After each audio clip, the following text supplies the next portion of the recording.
Hi friends, இன்றைக்கி நம்ம நெத்திலி மீனை தான் க்ளீன் பண்ண போகிறோம். நெத்திலி மீனை க்ளீன் பண்ண தெரியாதவங்களுக்கு இந்த வீடியோ ரொம்பவே யூஸ்ஃபுல்லாக இருக்கும். வாங்க வீடியோக்குள்ளே போகலாம்.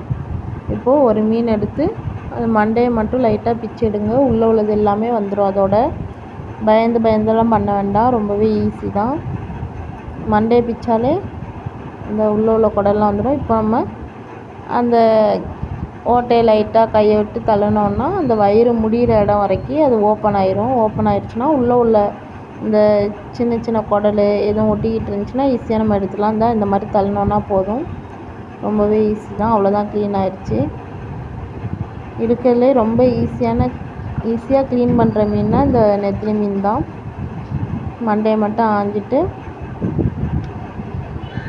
உள்ளே லைட்டாக தள்ளினீங்கன்னா கைட்டு அந்த ஓட்டை இருக்க இடத்துல லைட்டாக தள்ளினீங்கன்னா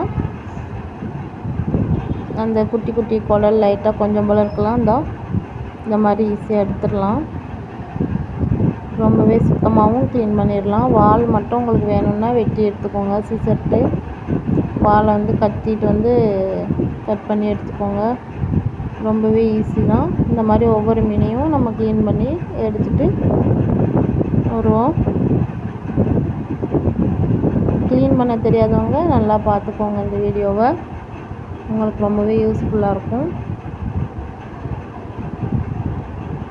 வேறு எந்தெந்த மீன் க்ளீன் பண்ணனாலும் கமெண்ட்டில் சொல்லுங்கள், நான் வாங்கி உங்களுக்கு க்ளீன் பண்ணி காமிக்கேன்.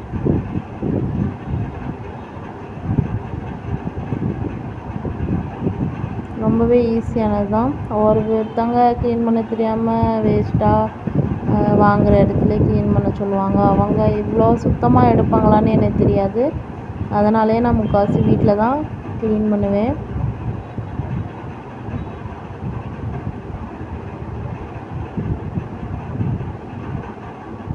நான் நல்லா அவங்களுக்கு பொறுமையாக தான் எடுத்து காமிக்கேன். ரொம்பவே ஈஸி தான், ரொம்ப கஷ்டமாலாம் இருக்காது.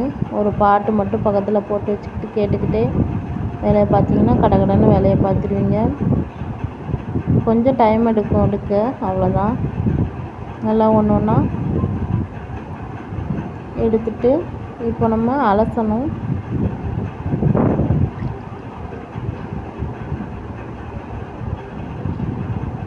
பாருங்கள், அலசி காமிக்க எவ்வளோ அழகாக இருக்குன்னு. இப்போ எல்லாத்தையும் நம்ம எடுத்துக்கிடுவோம். எடுத்ததுக்கப்புறம் அலசும் போது நான் உங்களுக்கு காமிக்கேன்.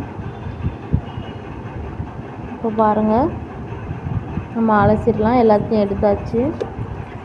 இப்போது இந்த தண்ணியில் போடும்போது எவ்வளோ அழுக்கு போகுதுன்னு பாருங்கள். நல்லா க்ளீன் பண்ணியாச்சு நம்ம. பாருங்கள், நல்லா ஒரு 2-3 தடவை அலசிக்கோங்க. ஏன்னா இதில் உள்ள மண் எல்லாமே போகணும்ல. ஒரு 3 தடவை அலசுங்க, கரெக்டாக இருக்கும். முதல் தடவை அலசும் போதே முக்கால்வாசி அழுக்கெல்லாம் போயிடும். எவ்வளோ அழகாக இருக்குது பாருங்கள்.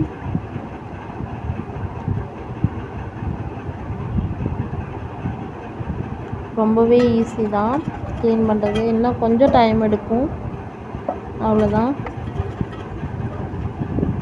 இங்கே பாருங்கள் எவ்வளோ அழுக்கு இருக்குன்னு. இப்போ அந்த இதை கொட்டிட்டு காமிக்க எவ்வளோ மண் இருக்குது பாருங்கள். அதனால் கடல் மீனால் மண் இருக்கும், ஆற்று மீன்னா சகதி இருக்கும். அதெல்லாம் நல்லா பார்த்து அலசணும். இது நான் ஒரு 3 தடவை அலசிக்கிறேன். ரொம்பவே ஈஸி தான், அவ்வளோதான். பாருங்கள் எவ்வளோ அழகாக இருக்குன்னு.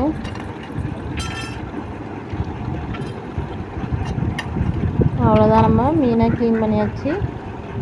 இனிமேல் பொரிக்கணுனாலும் பொரிக்கலாம், குழம்பு வைக்கனாலும் குழம்பு வச்சுக்கோங்க. ரொம்பவே ஈஸியான ரெசிபி தான். அடுத்து உங்களுக்கு எந்த மீன் க்ளீன் பண்ணணுமோ சொல்லுங்கள், நான் உங்களுக்கு வீடியோ எடுத்து போடுறேன்.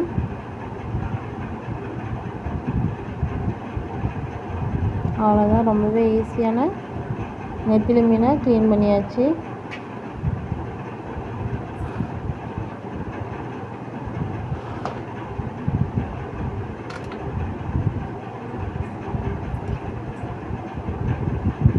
இனிமேல் இதை குழம்பு வைக்கனாலும் குழம்பு வச்சுக்கலாம், பொரிக்கனாலும் பொரிச்சிக்கலாம். நான் 2ஐயும் தனித்தனியாக பிரிச்சுட்டேன். ஓகே ஃப்ரெண்ட்ஸ், பாய்.